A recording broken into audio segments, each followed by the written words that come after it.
পৃথিবীর সবথেকে বড় যোদ্ধা হলেন, তিনি হলেন মা। নিজের সন্তানকে ভালোভাবে মানুষ করার জন্য কঠোর থেকে কঠোরতম কষ্ট সহ করতে রাজি এই মা। এই যে মহিলার ফটো দেখছেন, ইনি হলেন কলকাতার প্রথম মহিলা রিক্সা চালক। নাম হলেন মিঠু পণ্ডিত। দক্ষিণ কলকাতার অশ্বত্থতলায় এনার বাড়ি। ছোটবেলা থেকে 3 বোনকে নিয়ে দরিদ্রতার সঙ্গে মানুষ।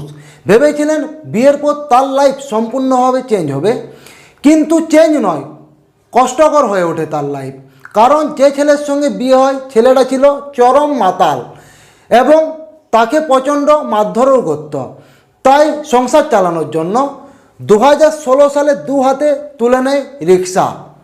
রিক্সা চালাতে শুরু করার পর পাড়া প্রতিবেশীদের কথা আপনারা বুঝতেই পাচ্ছেন, একজন মহিলা হয়ে রিক্সা চালাচ্ছেন। কিন্তু কারুর কথাতে তো আর পেট ভরে না, পেট ভরার জন্য লাগে টাকা। তাই টাকা উপার্জন করতে আরম্ভ করে।